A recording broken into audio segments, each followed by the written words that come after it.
Hi everyone, welcome to our YouTube channel. ఈరోజు వచ్చేసి కరివేపాకు రైస్ ఎలా చేసుకుందామో చూద్దాము. రండి చూద్దాం.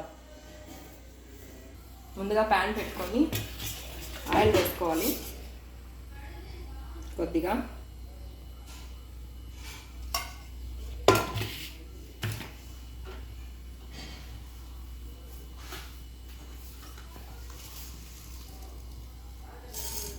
మినపప్పు కొద్దిగా వేసుకోవాలి. శనగపప్పు, కొద్దిగా జీలకర్ర,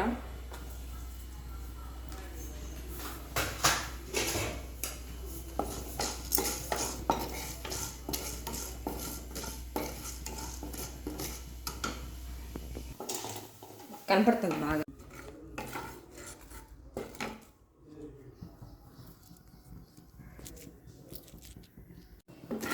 శనగపప్పు బాగా వేగింది. ఒక 3 వట్టిమిరపకాయలు వేసుకోవాలి. 3 అంటే తక్కువ క్వాంటిటీ అయితే 3 సరిపోతుంది. ఎక్కువ క్వాంటిటీ అయితే ఒక 4-5 వేసుకోవచ్చు. బాగా వేయించుకోవాలి. వట్టిమిరపకాయ వేగింది. కరివేపాకు వేసుకోవాలి.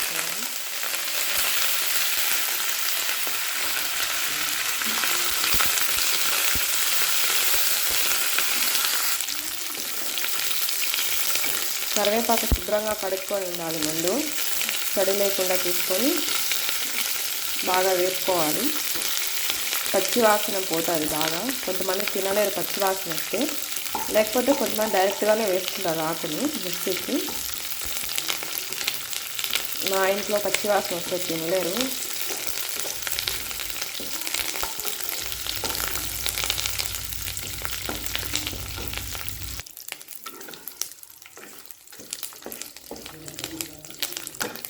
కొద్దిగా చింతపండు తీసుకోవాలి. ఒక చిన్న నిమ్మకాయ సైజ్ చింతపండు. దీన్ని కడిగేసి నానబెట్టుకోవాలి. చింతపండు నానబెట్టుకోవాలి. కొంచెం బాగా వేగింది కరివేపాకు. ఇంకా ఆఫ్ చేసుకొని మిక్సీ పట్టుకోవాలి. ముందుగా అన్నం చేసి పెట్టుకున్నాము. దాన్ని చల్లారు తీసుకోవాలి. చల్లారు తీసుకుంటే పొడి పొడిగా వస్తుంది.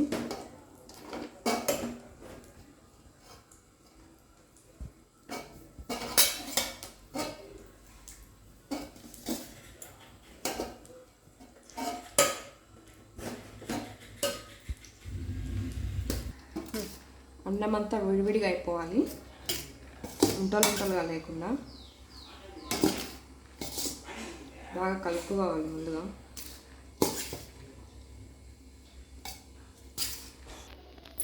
మిక్సీ జార్లోకి వేసుకోవాలి. అంతా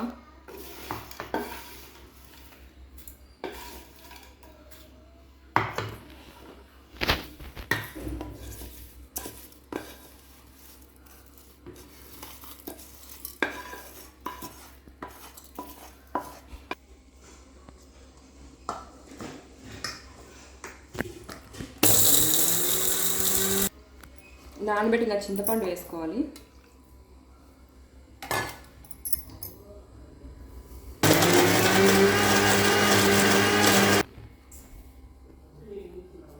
చింతపండు వేసిన తర్వాత ఈ విధంగా వస్తుంది, మెత్త పేస్ట్ లాగా. తిరగబాత కొద్దిగా ఆయిల్ వేసుకోవాలి.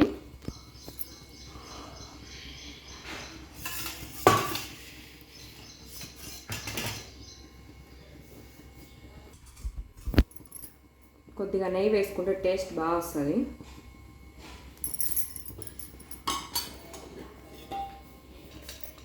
ఫస్ట్ శనగపప్పులు వేసి వేయించుకోవాలి.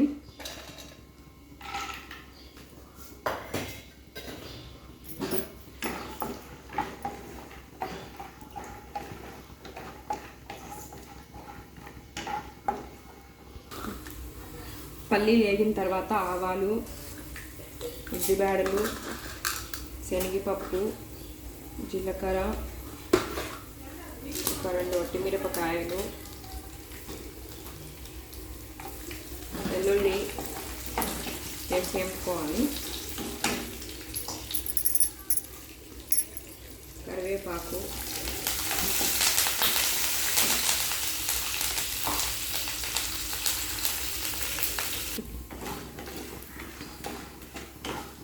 ఈ విధంగా అన్నీ వేపుకోవాలి. తర్వాత మనం ఆడిచ్చిన కరివేపాకు పేస్ట్ వేయాలి.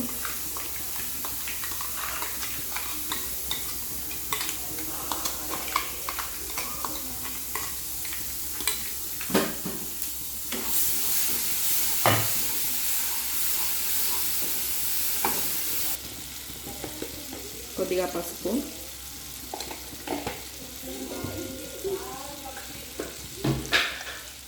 కొద్దిగా సాల్ట్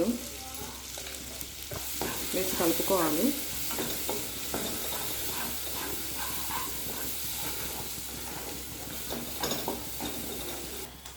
ఇంకా ఆఫ్ చేసుకోవాలి ఏగిందంతా. ముందుగా మనం రైస్ని చల్లబెట్టుకున్నాం కదా, అంతా పొడి పొడిగా ఈ రైస్లో వేసి కలపడమే.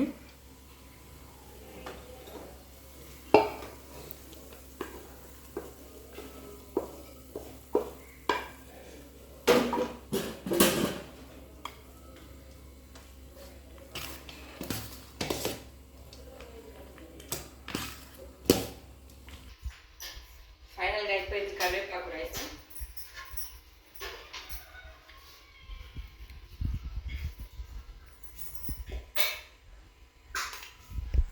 అయిపోయింది కరివేపాకు రైస్. రైస్ అయిపోయింది. ఈ వీడియో కనుక మీకు నచ్చినట్లయితే లైక్ చేయండి, షేర్ చేయండి, సబ్స్క్రైబ్ చేయండి. Thank you so much watching this video.